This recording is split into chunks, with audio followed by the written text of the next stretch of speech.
अंदर आने वाली है। कर्नल सोनाराम का कल निधन हो गया। आप बड़े नेता थे, आपके साथ भी सांसद। देखिए, कर्नल साहब बहुत बेबाक और मजबूत थे। जाट आरक्षण आंदोलन का जब संघर्ष चला 99-98 के दौर के अंदर, जब मैं यूनिवर्सिटी का प्रेसिडेंट था, और चूंकि मैं यूनिवर्सिटी का प्रेसिडेंट था उस समय, मैं तो साथ घूमता था पूरे राजस्थान में, लेकिन कांग्रेस का एक ही नेता, वो कर्नल सोनाराम थे, जो गहलोत के खिलाफ मोर्चा खोल के जाट आरक्षण आंदोलन के अंदर हर रैली में भाग लिया।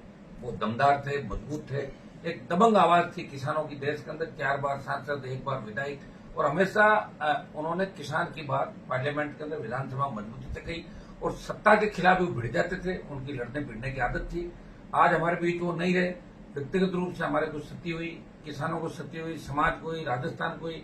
बड़ा नेता हमने हमारे बीच में से खो दिया। उसकी अब उनकी जो जगह खाली हुई है उसकी पूर्ति नहीं हो सकती।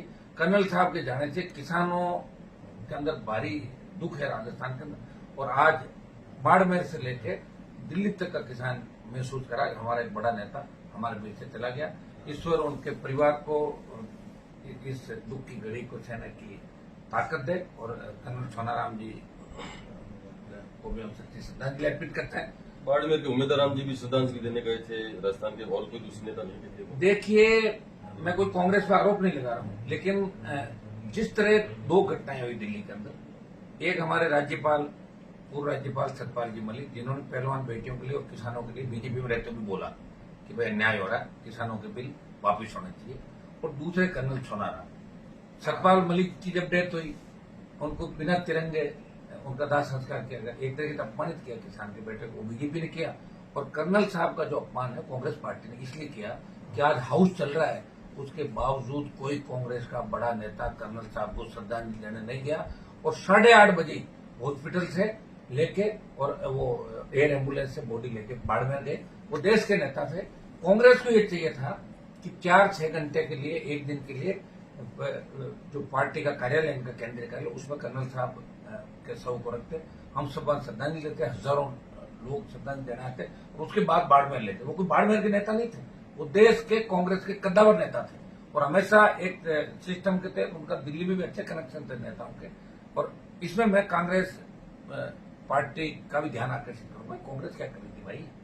एक व्यक्ति कोई जाके बैठ गया, लेकिन कर्नल साहब को हॉस्पिटल के अंदर डेथ होने के बाद मोर्चरी में ले जाया गया। बताओ, ये कितना बड़ा अपमान है। हॉस्पिटल के अंदर जैसे सतपाल मलिक जी को रखा, तो कर्नल साहब को भी वहां रख के रात को, सुबह हम लोग जा सकते थे। और ये ड्यूटी कांग्रेस पार्टी की थी। वो कर्नल साहब को सच्ची श्रद्धांजलि राहुल गांधी, प्रियंका गांधी और तमाम जो नेता है वो कांग्रेस कार्यालय में रखते, तब लगता कि कांग्रेस के मन में किसानों के प्रति कितना दर्द है। आरोप प्रत्यारोप, सतपाल मलिक को बीजेपी ने नहीं दिया, और तब उन कांग्रेस वालों का ये नहीं किया, अरे आप क्या कर रहे हो, आप कर देते, अब आप बाड़मेर जाओगे बैठने के लिए। लेकिन दिल्ली के अंदर उस व्यक्ति का शव एक दिन तक थे, जिससे पूरे देश के और दिल्ली के लोग उनको श्रद्धा सुमन, उन्होंने किसानों के लिए बहुत बड़ी लड़ाई लड़ी, जिससे तो एक बड़ा योद्धा हमने खो दिया।